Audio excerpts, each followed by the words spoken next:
Hello there. Silly moustache again. Ever seen one of these? Yeah, you'd call it Hawaiian guitar, wouldn't you? Has it ever occurred to you how much Hawaiian music, or the Hawaiian sound, used with a lump of metal, has affected American folk and country music and blues? I was thinking about this the other day because I've got a number of instruments here that might not have ever existed if it hadn't been for Hawaiian music. Now, the story goes that in about 1880, 1885, something like that, a chap called Joseph Kehuko was walking along a railroad track and he picked up a lump of iron, a railroad spike or something like that, took it home, and he put it on up and down the strings of his guitar and invented Hawaiian guitar music. I don't know whether that's true or not, it doesn't really matter. But jump to about the 1920s, I think, and there was a great exhibition somewhere in the States, and Hawaii had a stand. Maybe it was for all states, I don't know the details. Please let me know in the comments if you know more about this. So they had people sitting there playing Hawaiian music. And it caught on rather quickly, and in a big way it became a craze. Everybody wanted to hear Hawaiian music. A few people, including a chap called Herman Weissenborn, started making guitars that would be specifically for playing Hawaiian music. This isn't a Weissenborn, this is a replica of a Weissenborn made by a British luthier called Peter Gosden. Fine fellow.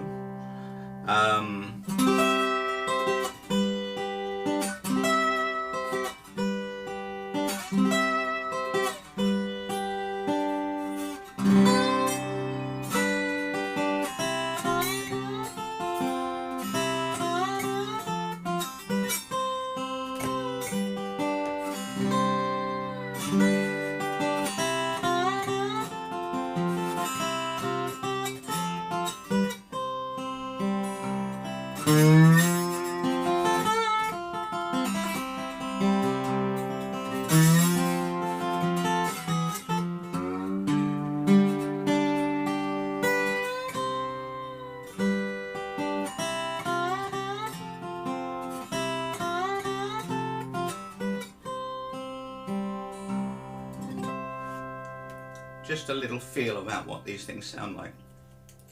Of course, as the craze got bigger, audiences got larger, and this is before PA systems and microphones and stuff like that. And so the race was on to get more and more volume out of things like this. So people started thinking about different ways of making acoustic guitars louder. Now, in California, there was a company formed by a chap called John Dobro, who formed the National Guitar Company, and his idea was to have a metal-bodied guitar with 3 small spun aluminium cones, and that was called the National Tricone, and it's still made today by the National Resophonic Company, who very closely followed and consulted with the Dobros later, but that's much later. Let's go back to the 20s. 1927, the National Tricone came out, made in a square neck and a round neck, because they were looking for 2 markets. They were looking for the burgeoning dance band thing, and that's why Martin invented the OM, the orchestra model, and Gibson really got the gig with archtop guitars, of course.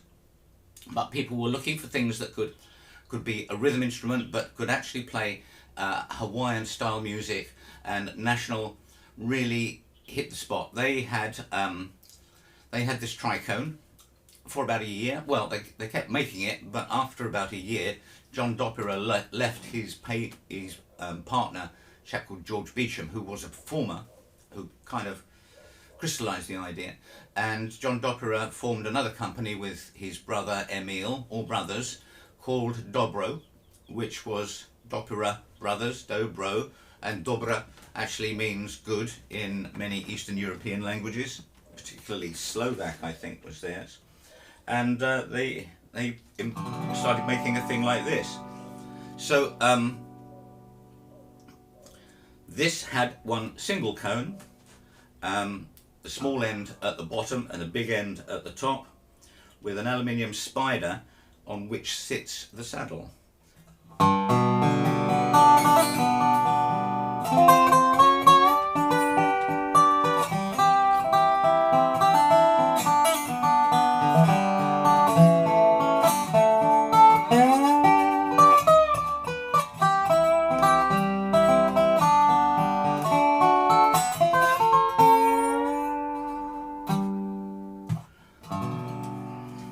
This is a Dobro because it says so, but it's not actually made by Dobro.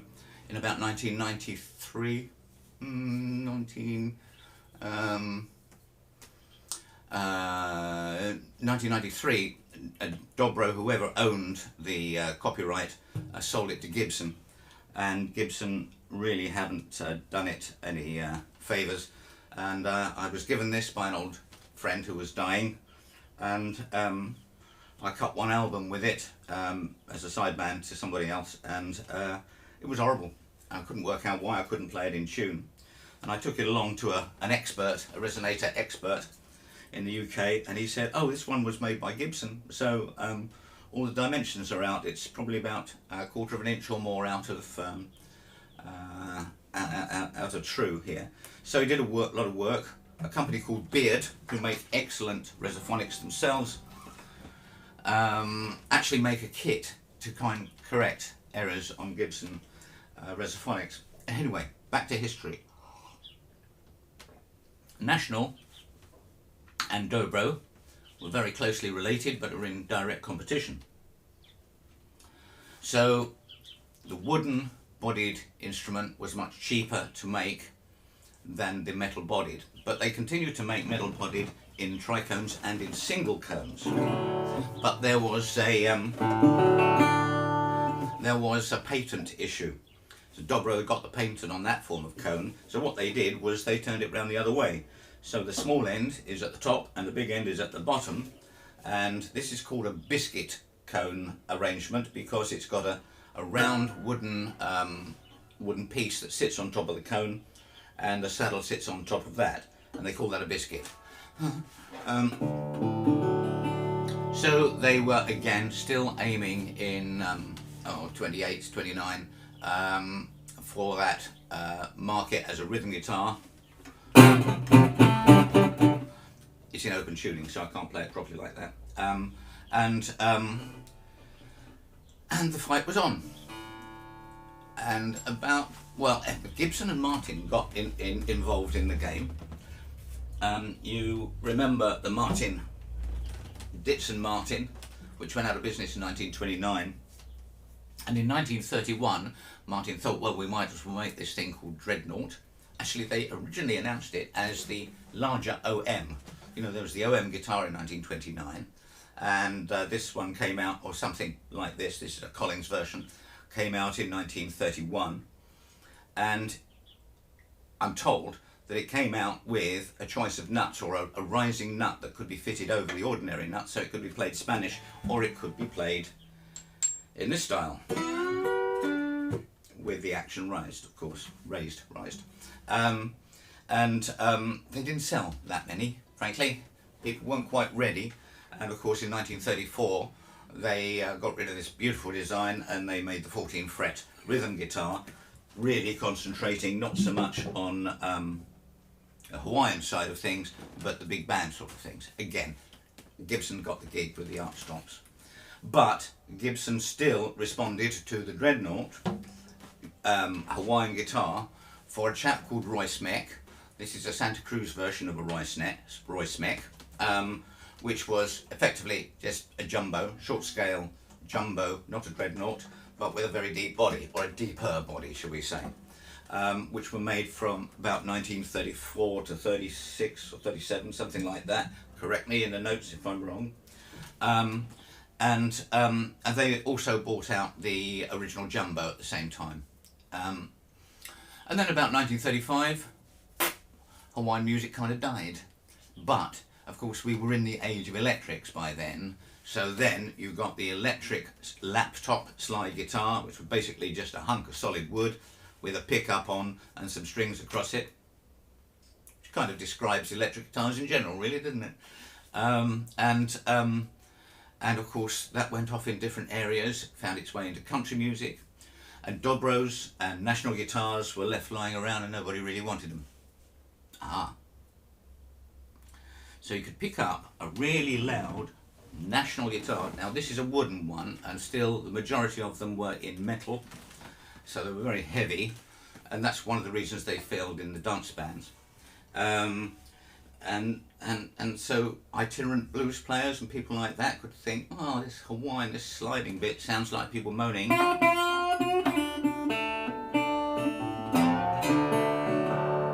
I could get one of these cheap. And so that's where the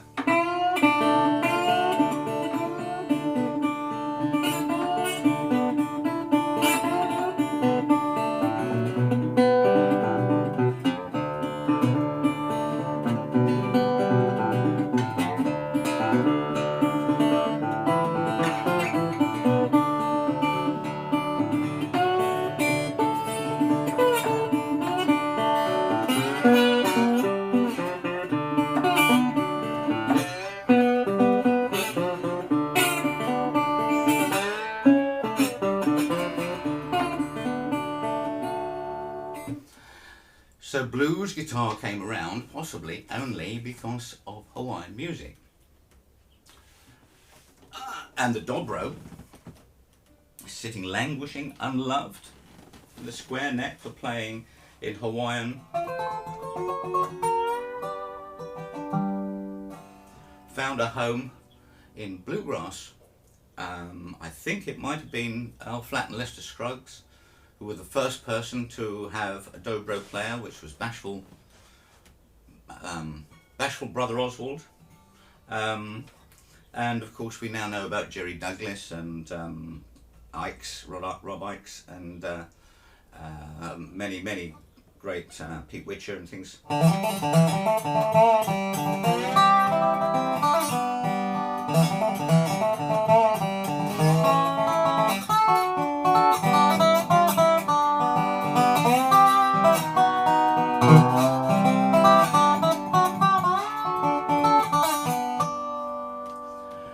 So the Dobro has a new life, mainly from two companies, lots of one-man bands making perfectly good Dobros, but two names that ought to be mentioned is Paul Beard, Beard Guitars, who makes lots of different styles of Dobro, made a signature one for Mike Aldridge of Seldom Seen, which is kind of a Dreadnought body. There's a different internal structure to the original Gibsons. And another person is Scheerhorn, Tim Scheerhorn, who was pretty much a one-man band, made excellent instruments in very low numbers, and then contracted them out and had some instruments made in the Far East, which I'm told were excellent. And now, I think Tim Scheerhorn has retired, and Scheerhorn guitars can be bought from the National Resophonic company. Now they make a good product, so I'm sure that Scheerhorn guitars from National Resophonic are excellent instruments. I haven't met one myself. But the point I wanted to make was, if we hadn't have had that phase, that craze for Hawaiian music in the 20s, would we have had Weissenborns? And you'll possibly be aware of Ben Harper, who brought this back into prominence a few years ago. Would we have had national guitars, tricones, single tones, metal body, steel body, brass body, wooden body? And would we have had the Dobro in bluegrass music? You know, actually, even more than that, would we have had Dreadnoughts and Jumbos? There's a thought.